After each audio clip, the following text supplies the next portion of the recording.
कुलपति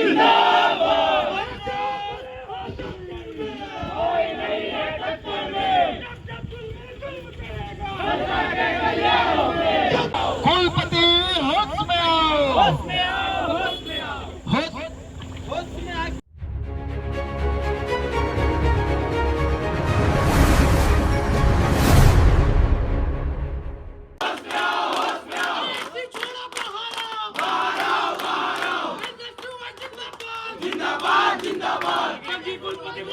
आज एनएसवाई के लोग पंडित रविशंकर शुक्ल विश्वविद्यालय में बड़े शांतिपूर्व तरीके से बैठे हैं, प्रदर्शन कर रहे हैं।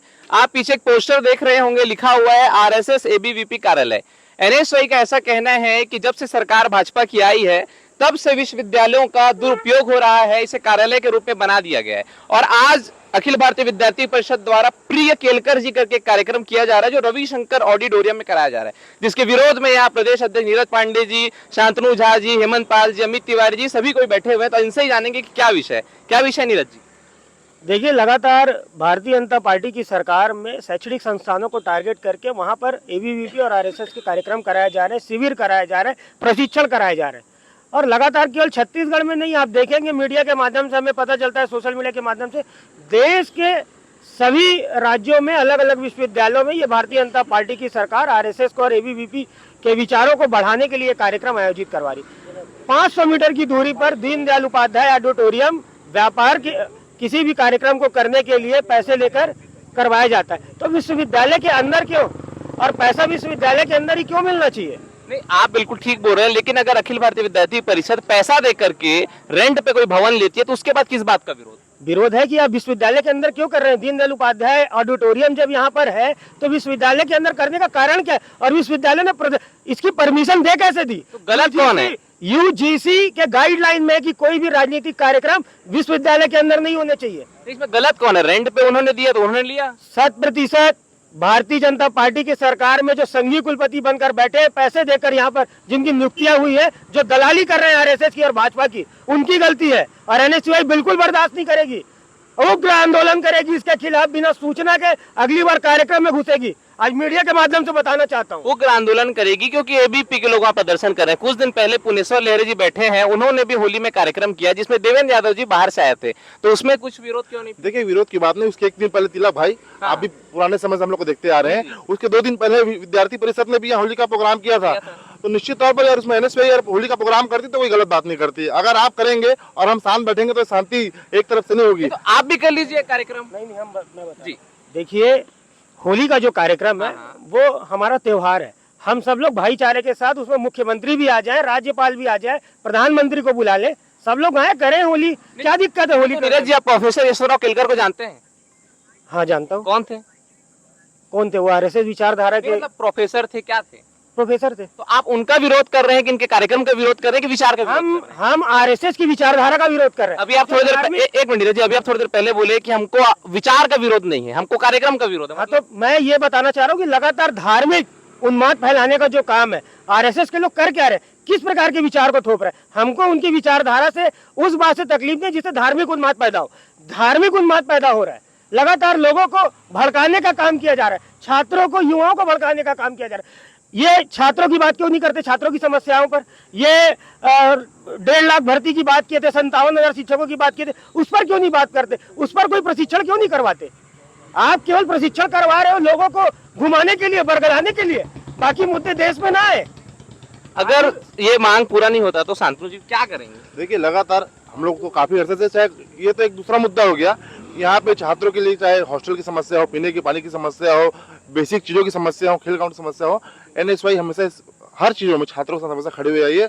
लंबे अरसे से हम लोग यहाँ इस यूनिवर्सिटी में, ताकि और बाकी यूनिवर्सिटी में भी काम करते आ रहे हैं। लेकिन सत्ता सरकार हमारी भी थी, लेकिन कभी हमने जबरन सत्ता के दम पे विश्वविद्यालय के अंदर हथियाने का काम नहीं किया। हम भी पैसा दे के विश्वविद्यालय के अंदर कैंपस ले सकते थे और अपना कार्यक्रम करा सकते थे, लेकिन यहाँ से 5 मीटर दूर में नीरज पांडे जी के नेतृत्व में बड़ा प्रोग्राम करा, जिसमें मुख्यमंत्री भी आए थे। सत्ता हमारी भी थी, लेकिन सत्ता का दम भरने का काम हम लोगों ने ऐसा नहीं किया। जब सत्ता रही तो छात्रों के हित के लिए, छात्रों के लिए काम किया कि छात्रों को क्या है उसमें सुविधाएं मिल सके। एक तो विशेष हट के शांतनु भी आप बोले कि ग्राउंड के लिए भी, तभी ग्राउंड में प्रोफेसर राजीव चौधरी जी का के वक्तव्य आप देखे होंगे, तो उस पर कुछ नहीं हुआ। देखिए, 500 रुपए लेने का काम कर रहे हैं। विश्वविद्यालय का ये कहना है कि हम अपने जो खिलाड़ी हैं जो विश्वविद्यालय में पढ़ाई कर रहे हैं और कार्यरत इसमें वो है जो विश्वविद्यालय में फीस दे के पढ़ाई कर रहे हैं, पहली प्राथमिकता उनको दी जानी चाहिए। लेकिन ये एक दुर्भाग्य है कि रविशंकर विश्वविद्यालय के अलावा इस पूरे रायपुर शहर में ऐसा कोई ग्राउंड नहीं बचा, ऐसी कोई खेल की जगह नहीं बची जहां आम छात्र, एक गरीब घर का लड़का, किसान का लड़का आकर तैयारी कर सके। तो निश्चित तौर पर विश्वविद्यालय को और सरकार को बैठ के रास्ता निकालना चाहिए कि जो ऐसे छात्र हैं या ऐसा टाइम डिसाइड कर देना चाहिए कि भाई सुबह इतने समय आप लोग तैयारी कर लीजिए, शाम का समय ऐसा हो जाए।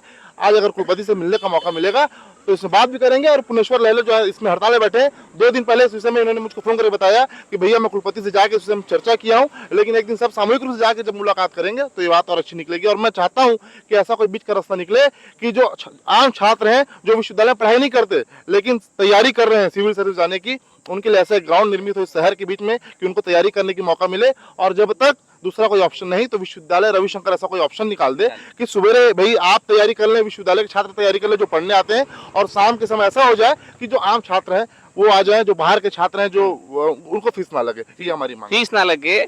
अभी बताया कि बीच का रास्ता निकालेंगे, तो कैसा रास्ता निकालेंगे, क्या होगा? कुलपति से मिलकर क्या मांग करेंगे? देखिए, कुलपति से हम मिलकर ये मांग करेंगे कि आप राजनीति का गढ़ बनाना यूनिवर्सिटी को बंद करें। यूनिवर्सिटी के अंदर आप ऐसे प्रोग्राम कराने की अनुमति क्यों दे रहे हैं? अभी आज हमने तो विरोध किया, नहीं तो कल आप देख सकते हैं कि गेट पे एबीपी का झंडा भी लग रहा था, एबीपी का पोस्टर भी लग रहा था। ये तो हमने विरोध किया तो आज ना एबीपी का कहीं झंडा लग रहा है ना बैनर लग रहा है। तो विश्वविद्यालय में क्यों आपको कार्यक्रम कराना? तो दीनदयाल उपाध्याय ऑडिटोरियम में जाके करवाइए। उसको पीडब्ल्यूडी विभाग ने बनाया है, उसको व्यवसाय के लिए बनाया है, तो वहां जाके करिए। विश्वविद्यालय के अंदर कैंपस में क्यों कार्यक्रम कर रहे हैं, इसका हम विरोध कर रहे हैं। मतलब कि अगर एबीवीपी का कार्यक्रम नहीं होगा अमित भैया, तो क्या एनएसयूआई का भी नहीं होगा यहाँ कार्यक्रम? देखिए, स्कूल, कॉलेज, यूनिवर्सिटी एक शैक्षणिक संस्था होती है जहाँ अलग अलग धर्म, अलग जाति, अलग लोग यहाँ पढ़ते हैं और पढ़ाई लिखाई काम किया जाता है। इस विश्वविद्यालय में, इस स्कूल में, इस कॉलेजों में वहाँ जाके एबीवीपी कार्यक्रम कराया जाता है, आरएसएस कार्यक्रम कराया जाता है। एक विशेष विचारधारा को थोपी जा रही है।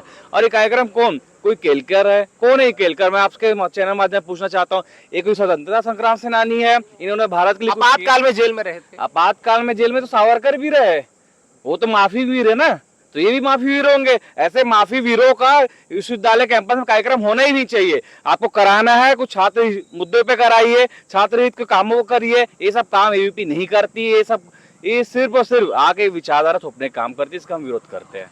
अब आगे पुनेश्वर भाई, आप पहले भी इस विषय को लेकर के काम कर रहे हैं, तो क्या आपको क्या लगता है, क्या होगा, नहीं होगा, क्या करेंगे? देखिए, सबसे पहले तो बताना चाहूँगा, यूजीसी और एनईपी कहता है कि एक शैक्षणिक संस्थान जो विश्वविद्यालय हो सकता है, कॉलेज हो सकता है, वहाँ निष्पक्ष होना चाहिए, विचारधारा स्वतंत्र होना चाहिए। लेकिन आप देख सकते हैं कि लगातार एनएसयूआई यहाँ आरएसएस का कार्यक्रम का पहले भी विरोध किया था, जेल तक जाने का काम किया था।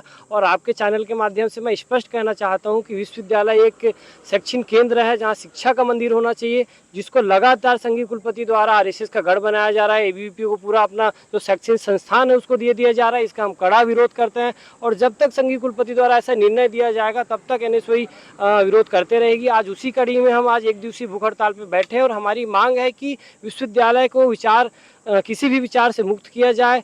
छात्रों के ऊपर आरएसएस का जो विचारधारा है उसको थोपा ना जाए, क्योंकि आपको भी पता है कि आरएसएस ऐसी संगठन थी जो आज़ादी के समय में आज़ादी में तो भूमिका नहीं निभाई और आज भी इस देश में लोकतंत्र का विरोध करते हैं, संविधान का विरोध करते हैं, महिला विरोधी आरएसएस है। तो ऐसी संगठन का हम बिल्कुल रविशंकर विश्वविद्यालय में विरोध करते हैं और जब तक ये हमारी मांग पूरा नहीं होगी तब तक आगे भी जब एक आखिरी सवाल है मेरा, आप एनएसयूआई का यहाँ पर लीडर हैं, तो संघीय कुलपति, आपको कोई तकलीफ होता है?